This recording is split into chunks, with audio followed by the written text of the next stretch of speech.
You really think anyone would want you? Her voice cut through the room, sharp enough to make the air feel thinner. You're ugly, you're broke, and you still think you deserve me. For a moment, I just stood there, the laughter of my wife, bouncing off the kitchen tiles like cruel echoes.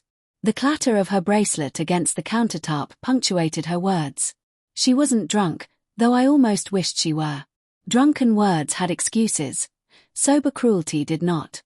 I stared at her, searching for the woman I'd married, the one who once pressed her forehead to mine and whispered that I made her feel safe. But the person in front of me wasn't her. This version had cold eyes and a twisted smile, the kind people wear when they've already made up their mind to destroy you. Why are you saying this? I managed to ask. My voice sounded smaller than I wanted it to. What did I do? She laughed again, leaning back on the counter. You didn't do anything, Daniel. That's the problem. You never do anything. You wake up, go to that pathetic job, and come home with barely enough to pay for groceries. You've been standing still while I've been suffocating. Her words landed like stones. Every one of them chipped something off me. Before I could respond, her sister, Emily, stepped into the room. She had been visiting for a few days, an unplanned stay after her breakup, or so she said. She froze when she saw the scene. Anna, she said carefully, you're going too far. Anna didn't even glance at her. Don't defend him. You're only here because you needed somewhere to cry. Stay out of this. But Emily didn't. She walked closer, eyes moving between us. He's your husband. Don't talk to him like that. Anna smirked. Oh, please. What's he going to do? Cry. He's used to being pathetic. Something inside me cracked then. It wasn't anger, it was emptiness. The kind that swallows you whole before you even realize it's happening. I turned to leave, but Emily's voice stopped me.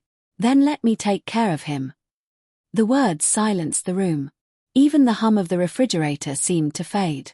Anna blinked, thrown off for the first time that night. What did you just say? Emily's voice was calm, but her eyes held something fierce. You don't deserve him. You tear him down, and for what? Because you're bored. Because you can't stand that someone still believes love doesn't have to be transactional. Anna's jaw tightened. Don't get dramatic, Emily. You don't know what you're talking about. But Emily didn't back down. She looked at me, really looked at me, in a way Anna hadn't in years. There was pity there, but also something warmer, something that terrified me more than Anna's insults. I left the room without saying a word. That night, I lay awake listening to the muffled sound of their voices through the wall. They argued for over an hour, Anna's sharp, rising tone against Emily's steadier one. I couldn't make out the words, only the tension that filled the space like a storm waiting to break. When the house finally went quiet, I thought about leaving. I even packed a small bag, but I stopped at the door. Some part of me wanted to see how far this would go, whether Anna would come after me, whether Emily meant what she'd said. She did. Over the next few days, Emily was kind in ways that felt foreign. She made coffee in the morning, asked about my work, listened when I spoke. It shouldn't have meant much, but it did. Those small moments felt like oxygen after months of suffocating silence. Anna, on the other hand, grew distant. She came home late, often smelling of perfume that wasn't hers. When I asked, she said she'd been working on herself. I told myself not to pry, not to become the jealous husband I never wanted to be. But the truth was already leaking through the cracks. It started with her phone. A message that flashed when she left it charging on the counter. Same place tonight. It wasn't signed, but I didn't need a name. Still, I didn't confront her. I wanted to, but I couldn't bring myself to say it out loud. Saying it would make it real, and I wasn't ready for that yet. Instead, I turned to Emily. She saw the pain before I could hide it. She's seeing someone, isn't she? She asked softly. I nodded. Emily stepped closer, her voice low. You don't deserve this. None of it. And then, before I could react, she reached out and took my hand. It was a small thing, but it broke something inside me. For the first time in months, I didn't feel invisible. We didn't cross any lines that night, but something shifted. There were glances that lingered too long, silences that said too much. I hated myself for it, yet I couldn't stop. One evening, when Anna didn't come home again, Emily cooked dinner for the two of us. Candlelight. Quiet music. Nothing intentional, but everything dangerous. We talked for hours, about dreams, regrets, what love should have been. By the time we realized how close we were sitting, it was too late. When her lips brushed mine, the world stopped. It was brief. Soft. But it was betrayal all the same. I pulled back first. "We can't," I whispered. She nodded, tears filling her eyes. "I know. I'm sorry. I hate what she's done to you." I wanted to say it wasn't her fault, that I was the one who should have walked away sooner. But the words never came. That night, Anna came home early.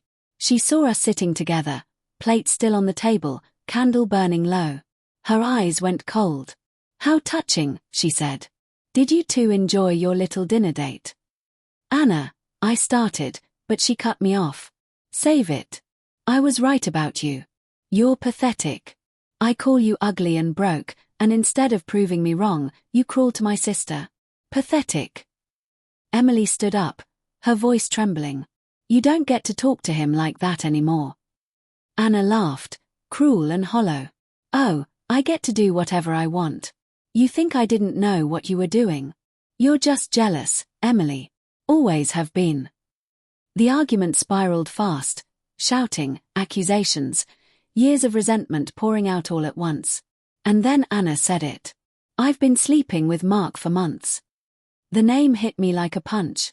Mark, my friend, my co-worker. The one I'd invited over countless times. Everything after that blurred. I remember Emily screaming at her. I remember Anna laughing, and I remember walking out into the rain without a coat. I didn't go back that night. A week later, Anna moved out.